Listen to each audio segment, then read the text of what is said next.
75% ಹೆಣ್ಣು ಮಕ್ಕಳಿಗೆ ಸ್ನಾನ ಮಾಡಿದ ಮೇಲೆ ಮೈಗ್ರೇನ್ ಹೆಡ್ಏಕ್ ಟ್ರಿಗರ್ ಆಗುತ್ತೆ. ಯಾಕೆ?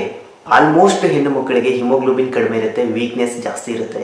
ಸ್ನಾನ ಮಾಡುವಾಗ ನಮ್ಮ ಬ್ಲಡ್ ಅಲ್ಲಿರೋ ಶುಗರ್ ಎಲ್ಲ ಸ್ಕಿನ್ಗೆ ಸಪ್ಲೈ ಆಗೋದ್ರಿಂದ ನಮ್ಮ ಬಾಡಿಯಲ್ಲಿ ಶುಗರ್ ಲೆವೆಲ್ ಡೌನ್ ಆಗುತ್ತೆ. ಆಲ್ರೆಡಿ ವೀಕ್ನೆಸ್ ಇರೋದ್ರಿಂದ ಶುಗರ್ ಲೆವೆಲ್ ಡೌನ್ ಆದಾಗ ಮೈಗ್ರೇನ್ ಮತ್ತೆ ಹೆಡ್ಏಕ್ ಟ್ರಿಗರ್ ಆಗುತ್ತೆ. ಕೆಲವೊಂದು ಹೆಣ್ಣು ಮಕ್ಕಳು ಹೆಚ್ಚು ಹಸಿವಾದಾಗ ಹಸಿವಾದ ಮೇಲೆ ಸ್ನಾನಕ್ಕೆ ಹೋಗ್ತಾರೆ.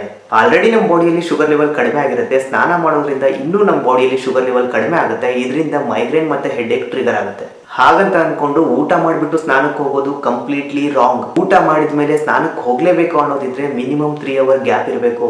ಲಾಸ್ಟ್ ಬಟ್ ಲೀಸ್ಟ್, ಹೆಣ್ಣು ಮಕ್ಕಳು ಯೂಸ್ ಮಾಡೋ ಬಿಸಿ ನೀರಿನ ಟೆಂಪರೇಚರ್ ಗಂಡು ಮಕ್ಕಳು ಯೂಸ್ ಮಾಡೋ ಬಿಸಿ ನೀರಿನ ಟೆಂಪರೇಚರ್ಗಿಂತ ಜಾಸ್ತಿ ಇರುತ್ತೆ. ಜಾಸ್ತಿ ಬಿಸಿಯಾಗಿರೋ ನೀರಿನಿಂದ ನಮ್ಮ ತಲೆಬುರುಡೆ ಎಕ್ಸ್ಪೋಸ್ ಆದಾಗ ನಮ್ಮ ರಕ್ತನಾಳಗಳು ಸಣ್ಣ ಆಗ್ತವೆ. ಇದರಿಂದ ಮೈಗ್ರೇನ್ ಮತ್ತೆ ಹೆಡ್ಏಕ್ ಟ್ರಿಗರ್ ಆಗುತ್ತೆ. ಹಾಗಿದ್ರೆ ಏನೆಲ್ಲ ಅವಾಯ್ಡ್ ಮಾಡಬೇಕು? ಹೆಚ್ಚಾಗಿ ಬಿಸಿಯಾಗಿರೋ ನೀರನ್ನ ಯೂಸ್ ಮಾಡೋದನ್ನ ಸ್ವಲ್ಪ ಕಡಿಮೆ ಮಾಡ್ಕೊಳ್ಳಿ. ಹಸಿವಾದ ಮೇಲೆ ಸ್ನಾನಕ್ಕೆ ಹೋಗೋದನ್ನ ಅವಾಯ್ಡ್ ಮಾಡ್ಕೊಳ್ಳಿ. ಹಿಮೋಗ್ಲೋಬಿನ್ ಮತ್ತೆ ವೀಕ್ನೆಸ್ ನ ನಿಮ್ಮ ಬಾಡಿಗೆ ಫುಲ್ಫಿಲ್ ಮಾಡ್ಕೊಳ್ಳಿ.